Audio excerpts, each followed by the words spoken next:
Sahabat Indonesia yang dikasihi Tuhan, hari-hari ini kita secara khusus bangsa Indonesia sedang di dalam serangan setan yang sangat kurang ajar sekali. Saya tidak tahu berapa banyak di antara saudara, tapi saya percaya semua kita.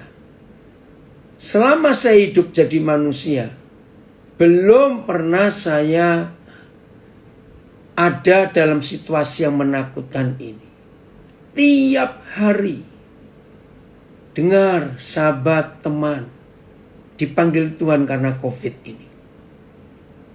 Saudara, kita nggak bisa santai-santai. Kita harus hati sebagai gereja Tuhan. Dalam istilah saya, untuk mendesak Tuhan untuk berbuat sesuatu. Kita nggak bisa mengandalkan pemerintah. Kita nggak bisa mengandalkan bantuan oksigen. Kita nggak bisa mengandalkan vitamin-vitamin.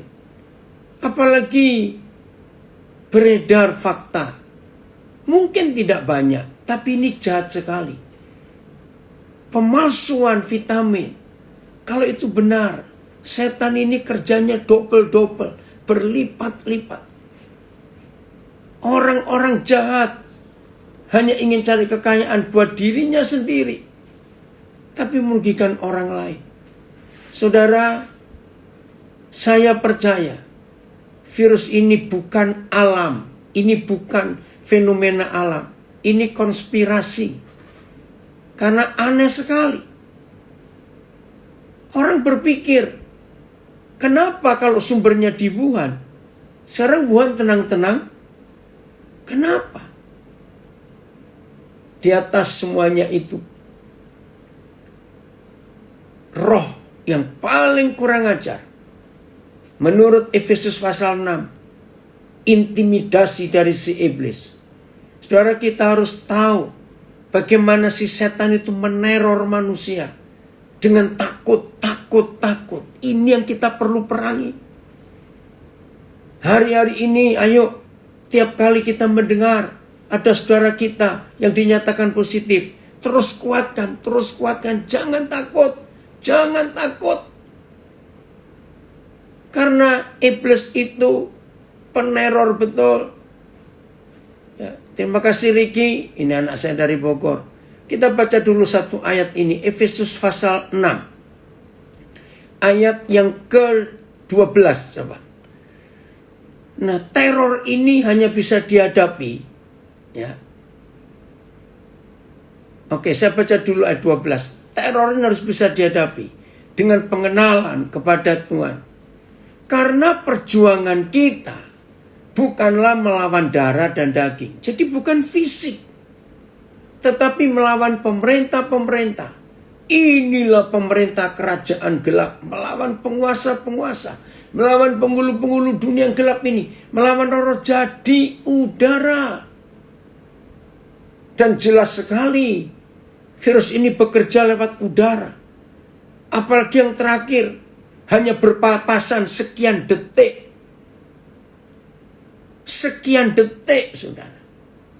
Virus itu bisa pindah dari orang ini ke orang itu. Seandainya bekerjanya virus Injil di hidup kita. Saya ulangi, seandainya bekerjanya virus Injil di hidup kita. Sehebat virus ini, tiap hari kita berpapasan dengan banyak orang. Seharusnya virus Injil ini bisa pindah ke orang-orang yang kita tiap hari ketemu. Amin. Wih, betapa luar biasa. Maka itu ini melawan roh-roh ini, saudara. Ayat 13. Kita harus hati-hati. Ayat 13.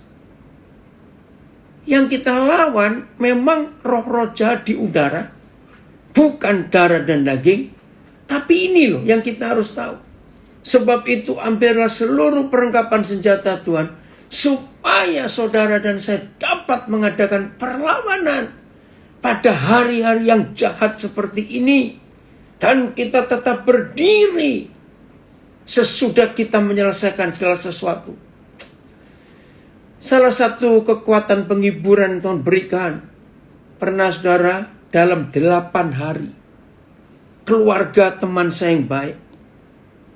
8 hari, 3 anggota keluarganya meninggal karena virus. Dari 3 itu 2 saya memimpin pemakamannya. 1 di Lestari, 1 San Diego Hills. Saudara bayangkan bagaimana nggak marah. Lalu mereka tanya kenapa? Saya cuma jawab begini. Walaupun nggak ada virus ini, suatu saat nanti kita harus meninggalkan dunia ini. Saya nggak bisa punya kata-kata lain. Perlawanan ini loh. Supaya kita tetap berdiri kokoh. Kita harus bertanya ini saudara. Kita harus menanyakan. Bagaimana keadaan kita? Kenapa? Maaf. Serangan pertama. Virus ini Maret 2020. Korban meninggal pertama yang terbanyak justru di klaster gereja. Ketika umat Tuhan, hamba-hamba Tuhan sedang mengadakan ibadah. Ini kan kurang ajar betul si setan ini. Itu 22 Maret 2020. Saya nggak akan lupa hari itu karena teman baik saya. Ayat 14. Ini yang kita hadapi sekarang. Ayat 14. Jadi berdirilah tegak, berikat pinggangkan kebenaran dan berbaju sirakan keadilan. Berdiri tegak dalam iman, berikatkan pinggang kebenaran. Firman Tuhan harus ada di hidup kita. Tuhan tolong kami betul-betul. Kami gak mampu dengan kekuatan apa melawan si setan ini. Berbaju sirakan keadilan. Saudara, baju sirah itu bicara masalah hati kita. Supaya kita bisa kuat. Ayat 15. Kita lihat ini, ayat 15. Kaki kita dalam kondisi yang setidak enak apapun. Saudara, kemanapun kita pergi, tetap membawa berita damai sejahtera, berita Injil damai sejahtera. Harus itu. Dalam keadaan apapun, beri semangat saudara kita, beri kekuatan, beri dorongan. Karena virus ini belum ada obatnya sampai hari ini. Ya, pembacaannya di Efesus pasal 6. Mulai ayat yang terima kasih Bu Melati sudah memberi jawaban. Hari-hari ini jangan kita menyebarkan berita-berita hoax, berita setan. Jangan. Beritakan Injil damai sejahtera itu. Beritakan semangat. Karena virus ini belum ada obatnya. Ternyata obatnya ada di dalam tubuh kita sendiri. Namanya hormon endorfin. Wah, itu luar biasa. Maka itu serangan pertama si jahat itu adalah rasa takut, gentar, was-was. Lawan saudara. Ayo kita saling menguatkan. Percaya Tuhan Yesus tetap dahsyat dan berkuasa. Ingat, musuh yang terakhir dia kalahkan adalah maut. Maka itu Paulus berseru di 1 Korintus 15. Hai maut, di mana sengatmu? Ayo kita bangkit. Melihat ini. Ayat 15 Riki. Roh Kudus sungguh tolong kami. Kami harus bangkit. Nah, biarlah ayat 15 ini yang saya akan berikan fokus lebih tajam lagi. Ya. Oh maaf, ayat 16. Maaf. Jadi beritakan damai sejahtera. Tolong, jangan rajin membuka berita tentang COVID, tentang ini. Hari-hari ini saudara, ternyata banyak orang lebih kenal COVID daripada kenal Tuhan. Maaf ya, jangan marah saya ngomong ini. Wih, kalau bicara COVID luar biasa. Tapi bicara Tuhan, kita seperti nggak punya bahan. Kalau bicara COVID, bahannya bisa banyak sekali. Ayo kita berubah. Bagaimanapun juga, saudara dan saya adalah pemberita Injil damai sejahtera. Kasut kaki, sepatu kita. Jadi kemana-mana begitu. Jangan beritakan COVID. Beritakan kehebatan Tuhan Yesus. Ayat 16. Nah, lihat ini. Dalam segala keadaan. apa saja, dalam segala keadaan, pergunakanlah perisai iman. Bukan cuma doa. Maaf ya saudara. Doa bagus. Tapi doa dengan ketakutan itu lain. Doa dengan iman. Dalam segala keadaan pergunakanlah perisai iman. Untuk apa? Sebab dengan perisai iman itu kamu, saudara dan saya, akan dapat memadamkan. Enggak satu panah loh, tidak dua panah. Semua panah api dari si jahat. Terima kasih. Saya baca terjemahan ILT, Indonesian Literal Translation.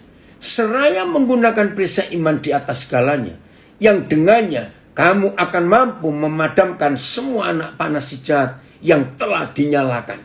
TSI. Selain itu, teruslah yakin dan percaya kepada Tuhan Yesus. Karena keyakinanmu itu, ya perhatikan, terjemahan sederhana Indonesia lebih jelas. Karena keyakinanmu itu seperti alat perang yang melindungi kamu dari semua anak panah berapi yang dilepaskan oleh iblis kepada kita. Kita nggak tahu berapa jumlah anak panah berapi ini, tapi begini cara kerjanya. Ya, dengarkan. Benteng hidup kita itu adalah iman kita. Masih ingat ketika Nehemia ada di kerajaan Artasasta di Puri Susan. Dia dapat berita tembok Yerusalem hancur. Nah itu tembok iman.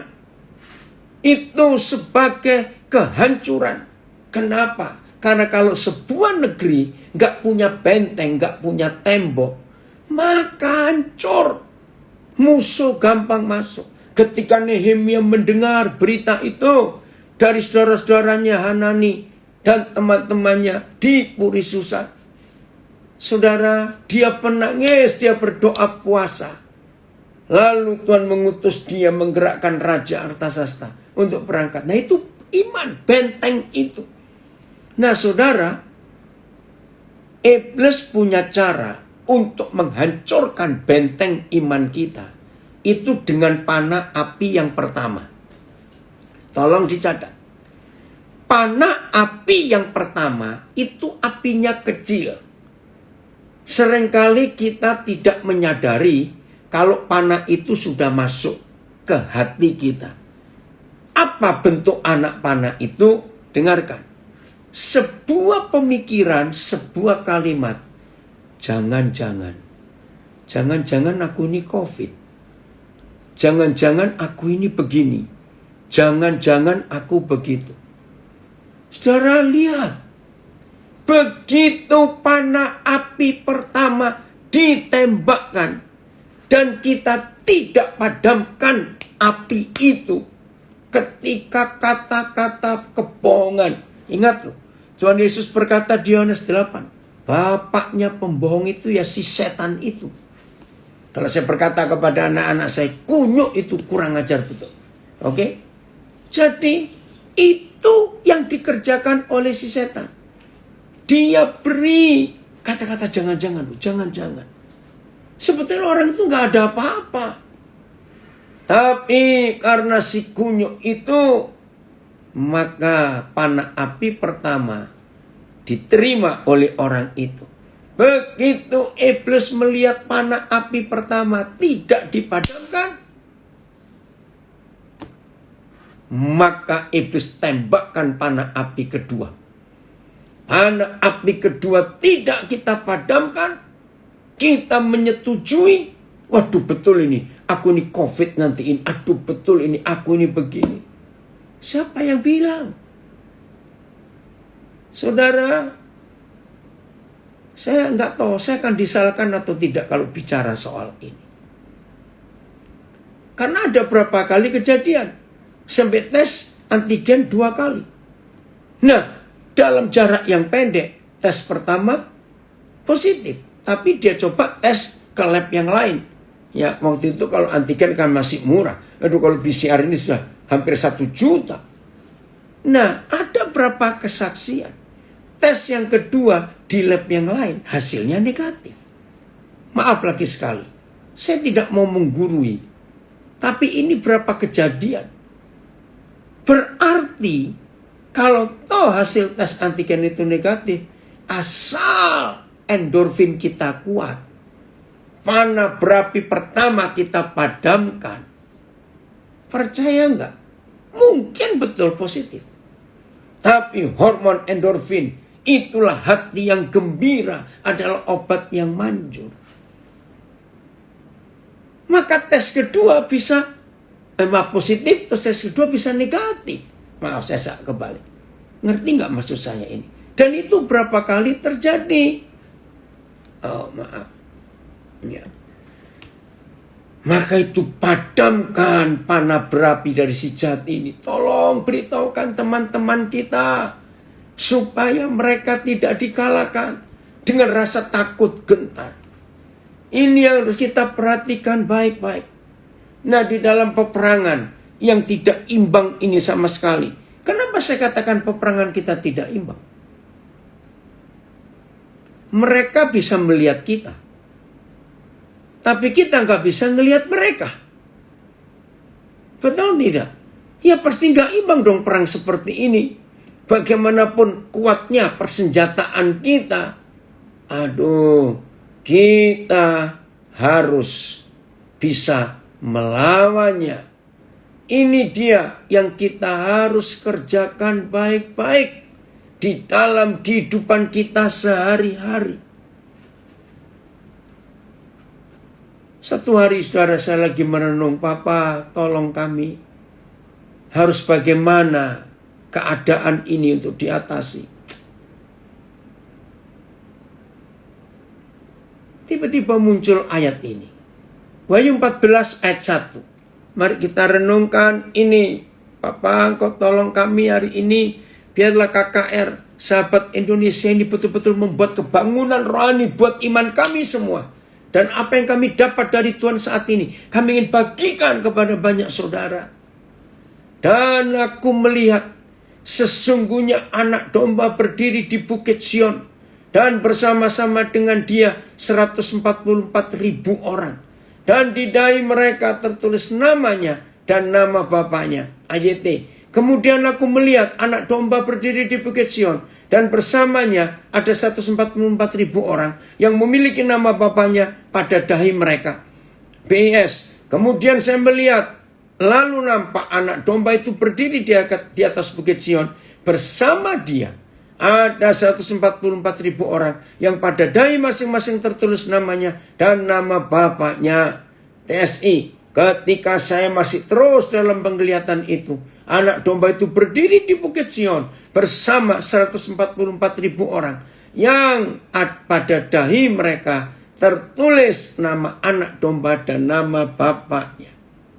Apa yang kita pelajari dengan ayat ini? Ada dua hal penting. Maaf, kita nggak diskusi masalah angkanya. Karena banyak penafsiran. Kenapa cuma 144.000? Nah, saudara kita, saksi Yehova itu kan aneh mereka. Dan cuma ini masuk surga. Salah, bukan itu. Kita nggak usah dengarkan kata penyesat itu.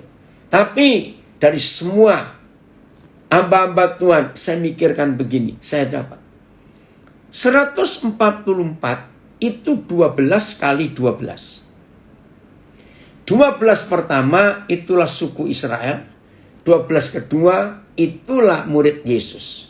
Jadi ada orang-orang yang terpilih di perjanjian lama. Dan ada orang-orang terpilih di perjanjian baru. Lagi sekali jumlahnya tidak tahu. Bukan urusan kita. Nah 12 dikalikan 12. Karena dalam hitungan Alkitab itu bukan penambahan. Tapi perkalian. Adalah orang-orang yang terpilih yang harus tinggal di ruangan Maha Kudus. Maaf bagi yang belum tahu, ya nanti kalau suatu kali ada pembahasan. Ruangan Maha Kudus itu ukurannya 10 hasta panjang, 10 hasta lebar, 10 hasta tinggi. Baca nanti kitab Keluaran. Nah, jadi volume ruangan Maha Kudus itu 1000. 10 hasta panjang, 10 hasta lebar, 10 hasta tinggi. Maka orang-orang yang terpilih di perjanjian lama dan orang-orang yang terpilih di perjanjian baru, yang bisa hidup di dalam ruangan Maha Kudus Tuhan, tempat Yahweh Elohim hadir, itulah yang menang. Lagi sekali bukan jumlahnya. Nah oke ya, jadi itu angka 144.000. Tapi bukan ini yang kita mau pelajari. 2 sikon, 2 situasi di ayat 1. Saudara, yang pertama, Wahyu 14 ayat 1 adalah satu-satunya ayat di seluruh Alkitab. Ya, saya ulangi. Inilah satu-satunya ayat di seluruh Alkitab yang memberitahu posisi kita itu bukan berdiri di hadapan anak domba, tapi berdiri bersama-sama. Coba saudara perhatikan. Apa bedanya berdiri di hadapan dan berdiri bersama-sama? Beda. Coba merenung sebentar. Berdiri di hadapan, posisi Yesus lebih tinggi dari posisi kita. Tapi kalau berdiri bersama-sama, ini yang luar biasa. Tahu levelnya? Bukan untuk kita sombong. Berdiri bersama-sama dengan Tuhan Yesus, itu artinya setara, sama posisi, sama level. Wih, saya kaget. Ini yang dicari umat seperti ini. Oh Tuhan, tolong kami.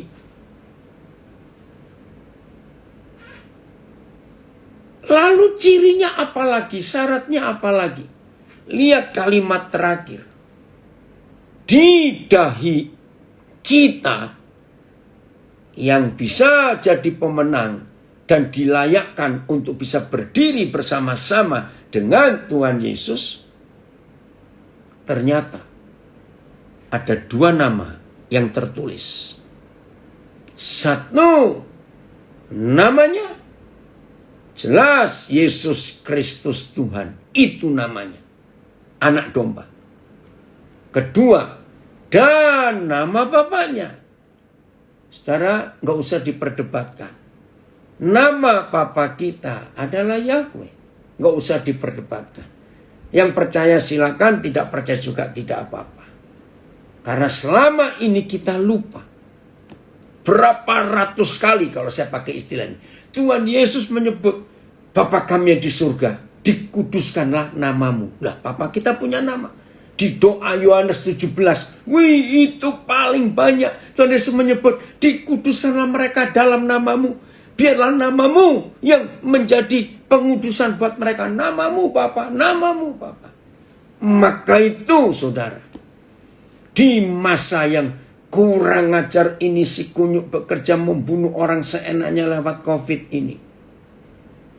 Jujur, siapa yang ada di pikiran kita, di dahi kita ini siapa? Tidak boleh ada yang lain di dahi kita. Hanya boleh nama anak domba dan nama Bapaknya. Tidak boleh nama yang lain. Tuhan tolong kami. Dan percayalah, semua kita yang di dahi kita tidak ada nama yang lain, saudara dan saya pasti mengalami kemenangan. Karena apa? Maaf, kalau ada psikolog-psikolog di sini, ada saudara-saudara yang belajar psikologi akan tahu. Dari seluruh anggota tubuh kita, hidup kita, psikologi itu mengatakan teori, saya lupa siapa menemukan teori ini, tapi Alkitab sudah nulis. Pikiran kita ini pusat peperangan manusia. Dari pikiran, kalau ini kalah, baru turun ke batin. Maka itu ada istilah perang batin. Tapi nomor 1 pikiran ini. Nah, di dalam istilah dunia mindset. Nah, maka itu dalam kondisi yang sudah kacau seperti ini, mindset kita bagaimana? Ada nama lain gak selain dua nama itu yang menguasai cara kita berpikir? Nah, saudara, kalau Wahyu 14 ayat 1. Ketika Pak Gary sama Timbang mengontak saya merenung di hadapan Tuhan. Apa yang kita mau pelajari, Bapak, nanti kalau kami belajar? Ayat ini yang muncul. Sahabat Indonesia, kita akan di-revival, akan dibangunkan iman kita, kerohanian kita. Tergantung kita menyerahkan mindset kita kepada siapa untuk merubahnya. Kalau hari ini kita mengambil keputusan, bisa memiliki konsep pikiran yang baru. Wih, luar biasa. Maka itu tidak salah. Kita semua pasti masih ingat Roma 12 ayat 2. Perhatikan ini. Janganlah kamu menjadi serupa dengan dunia ini, tetapi berubahlah oleh pembaruan budimu, sehingga kamu dapat membedakan manakah kehendak Tuhan, apa yang baik, yang berkenan kepada Tuhan, yang sempurna. Saya langsung baca TSI-nya. Ya, TSI. Ya, mulai ayat 1. Oke. Berdasarkan semua yang sudah saya katakan sebelumnya tentang berbagai cara Tuhan berbaik hati kepada kita, maka sudah sepantasnya lah kita membalas kebaikan hatinya. Janganlah kita mengikuti lagi cara hidup yang tidak baik yang sudah menjadi kebiasaan orang-orang duniawi. Tetapi hendaklah setiap kita mengambil keputusan seperti ini. Ya Tuhan, aku mempersembahkan tubuhku sebagai korban bagimu. Walaupun sebenarnya kita masih hidup. Keputusan yang seperti itu merupakan persembahan yang suci dan yang menyenangkan hati Tuhan. Lalu Dia akan memperbarui pikiran kita, sehingga kita mengetahui apa yang menjadi kehendak-Nya bagi kita dan apa yang terbaik dalam setiap keadaan. Maksud saya, kita dimampukan mengerti dan memilih apa yang baik dan yang paling tepat bagi kita, serta apa yang menyenangkan hati Tuhan. Jadi pola pikir ILT, janganlah menjadi serupa dengan zaman ini, tetapi berubahlah kamu, diubah oleh pembaruan pikiranmu, agar kamu membuktikan apa itu kehendak Elohim yang baik, yang berkenan, dan yang sempurna. Mindset. Jadi tolong sampaikan kepada banyak di antara kita di masa pandemik yang makin ngeri ini.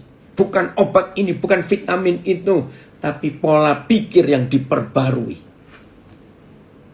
Begitu di pikiran kita cuma ada nama Yesus, nama Bapaknya, kita bisa berdiri di hadapan Dia dan kita tersembunyi di ruangan Maha Kudus Tuhan. Wih saudara, luar biasa kemenangan itu. Ayat yang terakhir, Kolose 3, mulai ayat 1. Kolose 3, mulai ayat yang pertama. Biar ini menjadi kekuatan buat kita semua. Tuhan, pakai kami setelah KKR ini Tuhan. Kami ingin menolong semua saudara kami. Bapa, tolong kami. Dengan firman ini, kami gak ingin punya pikiran yang macam-macam lagi dalam nama Yesus. Kami mau pusatkan pikiran kami kepada Kristus Yesus Tuhan yang sudah bangkit, menang atas kejahatan dan kematian. Karena itu, kalau kita sudah dibangkitkan bersama dengan Kristus, sudah carilah perkara yang di atas, di mana Kristus ada. Duduk di sebelah kanan Tuhan. TSI, seperti yang sudah saya katakan tadi, kita menganggap diri kita bersatu dengan tubuh Kristus waktu Dia hidup kembali dari kematian dan naik ke surga. Oleh karena itu, mari kita berpikir seperti ini. Saya hanya merindukan surga saja, di mana Kristus Yesus duduk di sebelah kanan Tuhan. Nah, jadi pikiran kita sudah dibangkitkan. Ayat 2, Rik. Jangan pikirkan apa-apa yang di dunia. Sudahlah, kita pikirkan apa yang Tuhan Yesus sudah katakan. Oh, ILT. Oleh karena itu, jika kamu telah dibangkitkan bersama Hamasya, carilah hal-hal yang di atas. Di tempat Hamasya berada. Di sebelah kanan yang diduduki Eloi. Pikirkanlah perkara yang di atas. Bukan yang di bumi. Ayat 2. Hari-hari seperti ini, saudara. Sudahlah. Hidup apa adanya dulu. Sudah, kita nggak bisa mewah-mewahan juga. Makan apa adanya lah. Walaupun susah. PPKM ini buat banyak orang susah. Tapi ayo kita pikirkan perkara yang di atas. BTSI. Jadi, biarlah hati dan pikiran kita tertuju ke surga. Jangan ke dunia ini. Tuhan, tolong kami. Beri semua kami kemenangan. Untuk pikiran kami tidak kepada COVID. Tapi kepada Tuhan Yesus. Pemenang atas segala-galanya itu. Kami mau taklukkan itu. Ayat 3. Oke, bagi yang telah masuk di Facebook bisa diulang lagi karena terekam. Sebab saya nggak ingin ada yang dengar salah mengerti kalau saya akan uraikan ayat 3 Kolose 3. Sebab saudara dan saya telah mati. TSI. Karena di dunia ini hidup kita tidak lagi seperti sebelum kita mengenal Yesus. Tetapi kita sudah mati terhadap cara hidup yang seperti itu. Kita sudah mati dengan cara hidup yang salah. Sudah mati. Saya ulangi terjemahan baru. Sebab kita telah mati. Dan hidup kita tersembunyi bersama dengan Kristus di dalam Tuhan. Nah, kalau kita sudah tersembunyi bersama-sama dengan Kristus di dalam Tuhan. Aduh. Ini ada terjemahan FAYH. Ya, saya baca. Keinginan saudara akan hal-hal dunia seharusnya sudah padam, seperti halnya orang yang sudah mati. Ya, ini FAYH, saya baca. Keinginan saudara akan hal-hal dunia seharusnya sudah padam, seperti halnya orang yang sudah mati. Hidup saudara yang sebenarnya ialah di sorga, haleluya, bersama-sama dengan Kristus dan Tuhan. Nah, ini loh kita, saudara. Apa yang harus kita takuti? Tetap harus waspada loh. Tadi pagi saya baptisan. Ada seorang yang baru percaya Tuhan Yesus. Luar biasa dia mengalami perjumpaan dengan Tuhan Yesus secara pribadi. Nah, waktu baptisan pun saya pakai masker. Dia pun tetap harus pakai masker walaupun masuk ke dalam air. Saya berjaga-jaga. Cuma saya tidak boleh takut. Saudara dan saya hanya boleh takut kepada Tuhan. Tidak boleh takut kepada siapapun juga. Kepada firman-Nya kita takut dan hormat. Jadi kita ini sudah mati. Mati dalam hal-hal duniawi. Tetapi sebenarnya kita hidup. Maaf ya. PPKM ini. Saudara percaya nggak kita ini sudah mati semua loh. Toko nggak boleh buka. Orang nggak bisa belanja. Aduh, kan sudah mati, nggak bisa apa-apa. Kita punya mobil mewah, punya barang-barang mewah, mau dipakai kemana? Jadi hari ini ayo kita ambil keputusan. Biarlah Tuhan dipermuliakan lewat kita. Hidup kita tersembunyi di dalam Yesus. Dan jangan lupa posisi kita sedang berdiri bersama-sama anak domba itu. Karena di dahi kita, di pikiran kita tidak ada masalah duit, masalah dosa, masalah kebencian, masalah macam-macam. Di pikiran kita ada nama anak domba dan nama Bapaknya. Itu yang boleh menguasai seluruh kehidupan kita, bukan yang lain. Tuhan, tolong kami semua.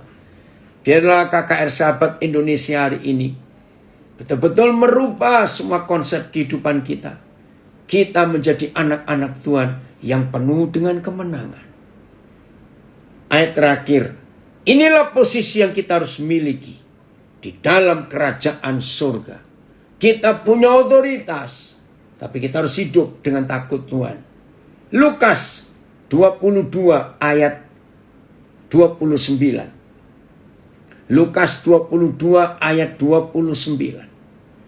Bapa, kami ingin hidup menggenapi firman Tuhan ini. Kami ingin, Tuhan. Terima kasih. Ada yang komen di Facebook, inilah firman, makanan bagi tubuh kita tetap sehat. Mendengar, merenungkan, melakukan, dan membagikan makanan firman kepada semua orang. Setiap mengikuti pengajaran, hati makin tenang dan makin damai sejahtera. Amin. Karena memang firman-Nya itu sumber damai sejahtera. Dan aku, Yesus Kristus Tuhan, menentukan hak-hak kerajaan bagi gerejanya. Sama seperti Bapakku menentukannya bagiku. AYT. Karena itu, aku memberikan kepadamu sebuah kerajaan seperti yang diberikan Bapakku kepadaku.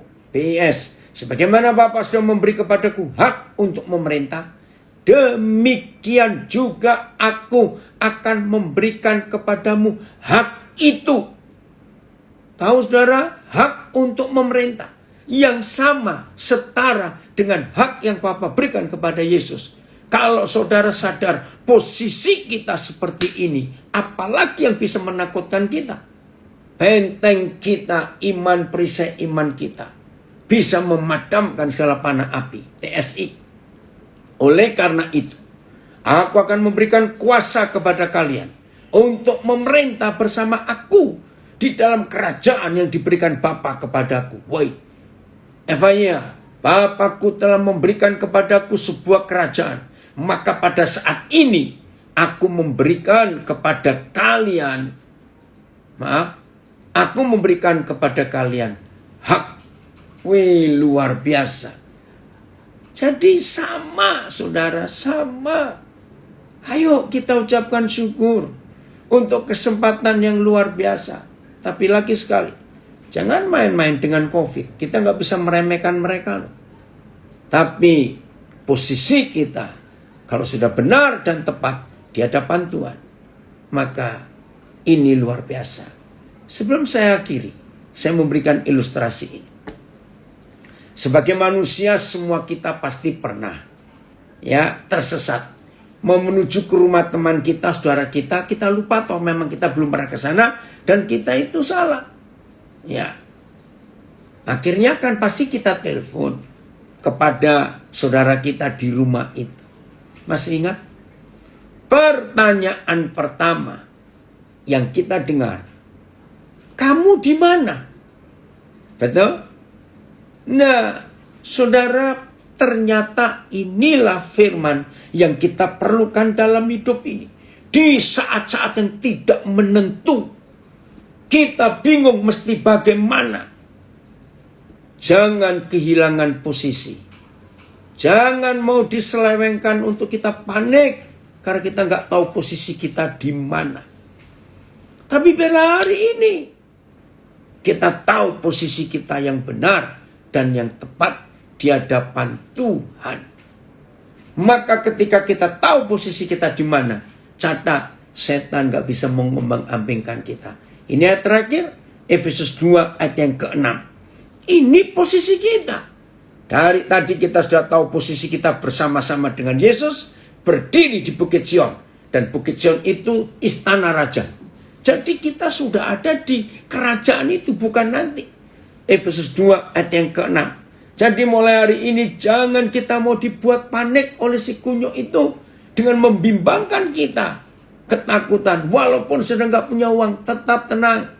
Amin. Tuhan Yesus pun sering gak punya uang. Jadi kalau kita sering gak punya uang, berarti kita sudah dekat seperti Yesus. Dah, gitu saja. Oke? Dan di dalam Kristus Yesus.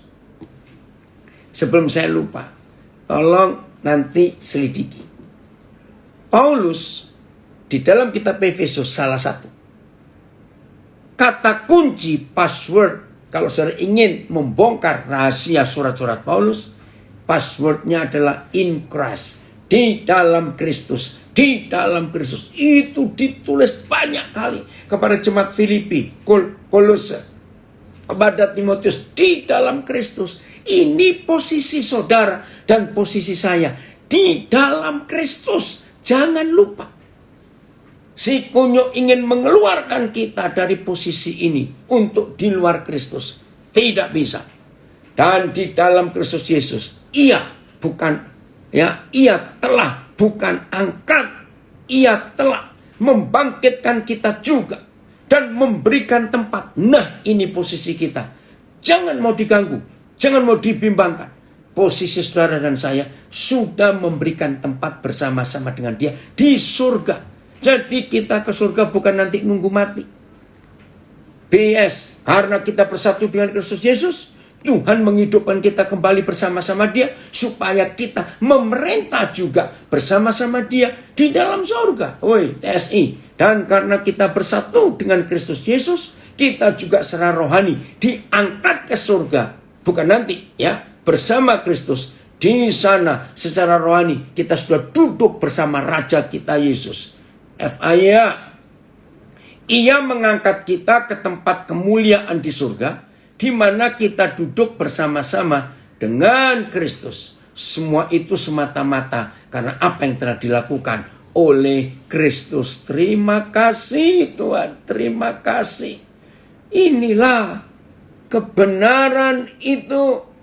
Maka itu mulai hari ini saudara, ayo kita bangkit, kita semangat. Karena Tuhan Yesus kita luar biasa. Terima kasih Bapak untuk jaminan. Tuhan Engkau hadir untuk umatmu, untuk anak-anakmu yang masih terbaring di rumah sakit dengan oksigen, yang isolasi mandiri di rumah. Tuhan hadir untuk mereka, Tuhan hadir untuk mereka. Memberkati semua tenaga kesehatan, perjuangan mereka berat Bapak. Lindungi mereka. Tuhan buatlah sesuatu Bapak. Sehingga setan tidak menang. Amin. Ada yang ingat lagu In Christ Alone. Betul itu lagu bagus sekali. Di dalam Kristus, di dalam Kristus. Itulah posisi kita. Jangan mau diganggu gugat lagi, jangan mau dibimbangkan lagi. Ayo beritakan kebenaran ini kepada semua orang supaya mereka dibebaskan dari roh ketakutan, roh penipuan dari si jahat itu. Tuhan Yesus memberkati kita semua. Mari kita berjuang dengan mengingatkan posisi kita sudah bersama-sama dengan Kristus. Bukan berdiri bersama-sama. Oke? Tuhan Yesus memberkati. Terima kasih kepada sahabat Indonesia yang mempercayai saya untuk ini. Shalom. Selamat menjadi pelaku firman Tuhan.